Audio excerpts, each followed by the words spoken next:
Hi students, how are you? Now in today's video we are going to take up a topic of 10th standard, that is quadratic equations in mathematics.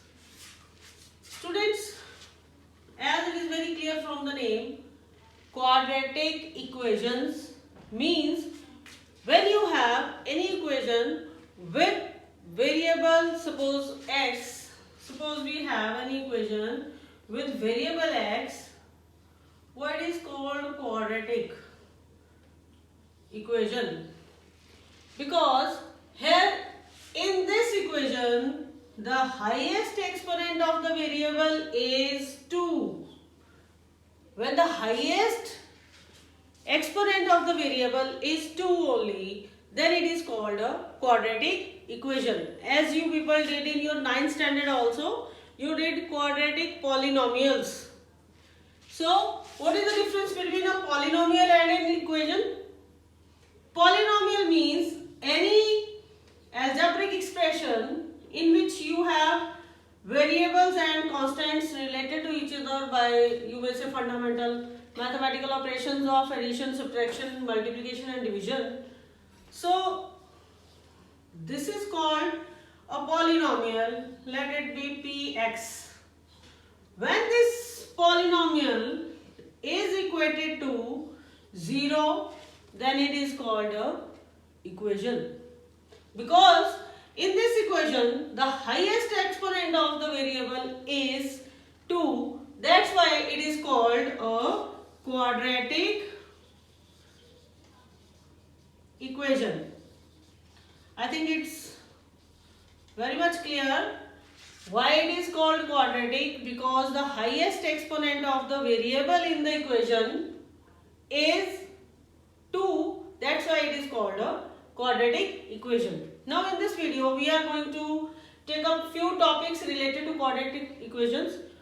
First of all, you must know this is the general form of the quadratic equation. Here a x square means a is the coefficient of x square, so it should not be 0. Secondly, b is the coefficient of x, this term with x, so b is the coefficient, it should not be 0. Then this constant term c should also not be 0. So this is the prior condition for any quadratic equation, that the coefficients of variables should not be 0 as well as constant term should not be 0. So this is called complete quadratic equation. This is your first point. We have discussed complete quadratic equation. Why a should not be 0? If a is 0, that means there is no question of quadratic equation. The highest exponent will be x only. Then it will become a linear equation. Okay. So this is the reason why we should take a, b, c, all should be non-zero. And one more condition is here, that a, b and c are real numbers. This is the first condition. Now one more type of the quadratic equation is here, that is pure quadratic equation. Now you will see, if you have only x square term is equal to 0, then it is called pure quadratic equation. Here the condition is a should not be 0, whereas b is equal to 0 as well as c equal to 0. When we will put b is equal to 0 in this, you may say, fundamental equation, that is quadratic equation, if a is non-zero, b is 0, c is 0, you will get this equation from your general equation. A equation, you will get ax square is equal to 0. That is what? That is called pure quadratic equation. I think this is very clear from the discussion. How we can differentiate between complete quadratic equation as well as pure quadratic equation. Now students, next topic we will take about zeros of a quadratic equation. What is zero of a quadratic equation? Zero of quadratic equation. Now, any value of the variable, suppose we have any quadratic equation with variable x, let it be x square minus 2x plus 1 is equal to 0. Now, if I will give you the value of x as 1, so check whether it is a 0 of the given quadratic equation or not. For that, you have to put this value x is equal to 1 in left hand side of this equation, so that the polynomial in x square will become 0 on putting this value. That means x is equal to 1, means 1 is the 0 of given quadratic equation. Let's take left hand side of the given equation. So we'll put the value of x as 1. This is 1 square minus 2 into 1 plus 1. So when we will solve it, it will become 1 minus 2 plus 1, that is equal to 0. That is nothing but right hand side of the given equation. That means x is equal to 1 is the 0 of given quadratic equation. Given quadratic. So now next topic is about solutions of given. Now next topic is about solutions of quadratic equation. So there are various methods. First of all, we will take factorization.